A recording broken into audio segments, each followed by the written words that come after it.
And welcome to the DefSec 2023 podcast, sponsored by our good friends at Cisco. I'm Alan Dale. With me, as always, my good buddy Jerry Crew. We are Gale Force Winds. I tell you, it's always a pleasure to have you on the podcast, Joanna, and to see what you're up to. You're here at DefSec 2023. Let's start off by asking you how the show has been so far. Oh, the show's been fantastic. I think this has been the best year so far. Okay.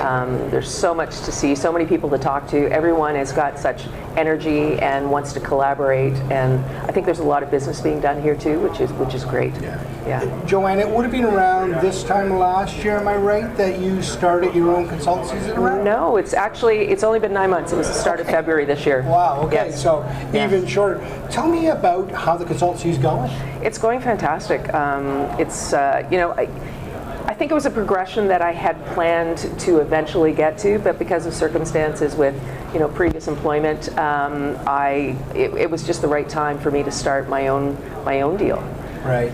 Oftentimes it kind of comes at the right moment anyway. Yeah. You needed all that experience to get to where you are now, right? Absolutely. Because I'd thought of having my own company for a number of years, but it wasn't until, exactly getting the right experience, working with 3 different companies, doing business development. I learned a lot through those companies.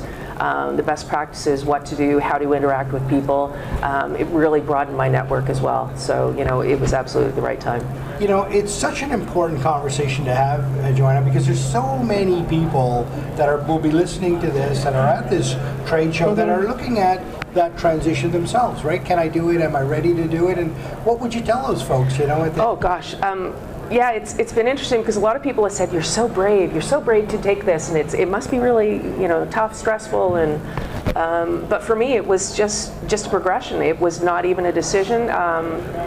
I know who I am, I know my value, I know what I can give back, and it is about giving back to the community, to the customer especially, the Army, Navy, Air Force.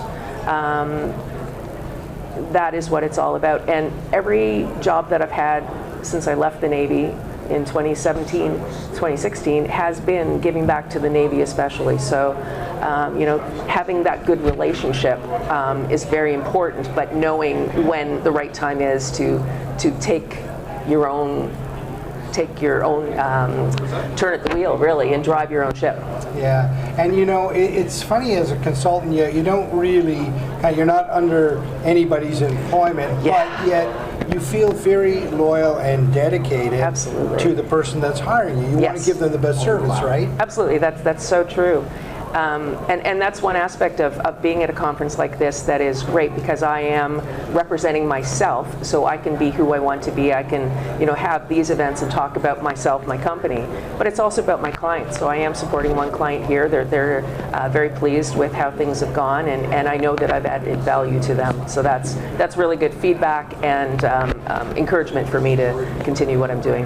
Yeah, isn't it fantastic when you get that feedback as a consultant that you are helping? You are adding value, you're lifting your client up, and honest to your client too, to say, maybe this is not where we need to be, or maybe it is, right? And that's what they're asking help with. Absolutely, because I've been where they are, and I know what they need and how to approach the customer, how to approach other companies to make sure that they are in the best position and the most winning position.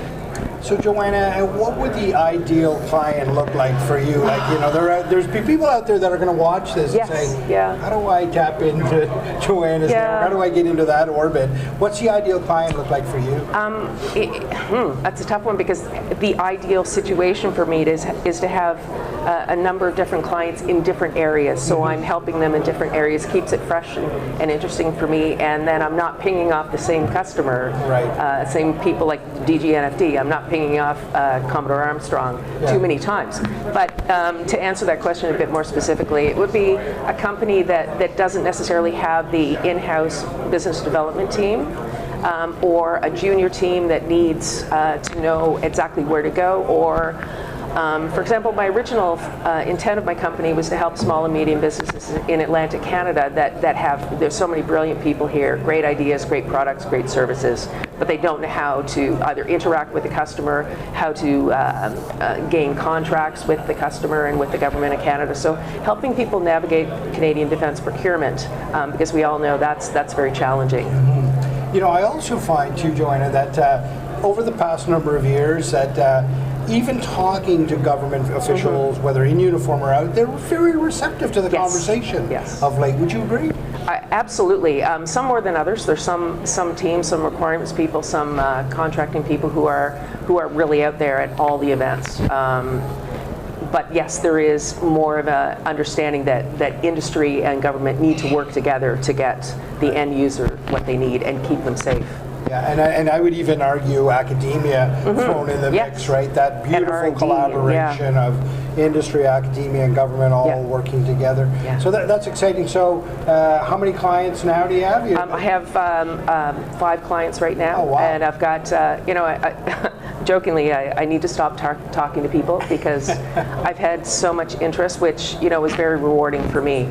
Yeah. But it's also about having such a broad network that people know me, and hence the name Broad. One of the reasons why my company's name is Broad Reach. But it's just very exciting. I was going to ask, because we hadn't even mentioned the company. Yes. Tell us what Broad Reach means to you. I sailed before I could walk. So Broad Reach is it's a sailing term. It's the wind is on your beam. It's the fastest point of sail. So SALE, SAIL. I have a very broad network. I have a broad reach. So there were a number of reasons why the name was appropriate. And when I was creating my doing a list of company names, that's the one that just popped out. Isn't it fun when you do something like that, Yes. a list of names? But I said to you, as a marketing guy, I love the name. Yeah. Good thanks. on you for coming up with a name like that. A great question, Jerry. I'm glad you asked it, and a great response to kind of what it all means. But it so perfectly describes what you can bring to your client, right? Which is fantastic. And just to touch on it, it's an interesting balance that we live as consultants. You don't want to take too many people on because you really want to provide good, solid service, right? Yes. So when I said I have 5 clients, and my first client just walked by and said, smiled at me. So Didn't throw anything at you. No, he didn't. So that's a positive thing. So I've got 2 are a bit more inactive right now, but we're just waiting for progression of some things. But 3 I'm actively working with now. Yeah. So it's absolutely true. You can't overcommit yourself. Yeah. Joanna, this is an exciting time for you. And to watch your presence on LinkedIn, to watch you grow the business kind of in the virtual world, it's fantastic. I describe you as a very sticky person. People they want to be in your orbit because they know good things are going to happen when you're around. I wish you very much success. Well, thank you so much. This consultancy. Yeah, it's always great talking to you both and seeing you both. I've known you both for a few decades, so thank you for having me. Years, now it's decades. Yeah, exactly. But thank you for having me once again on your podcast. So there you go, Broad Reach Consulting. That's the one to be a part of. Thanks very much, Joanna. Thank you very much. So to summarize, Joanna wants 10 more clients. Spaced out.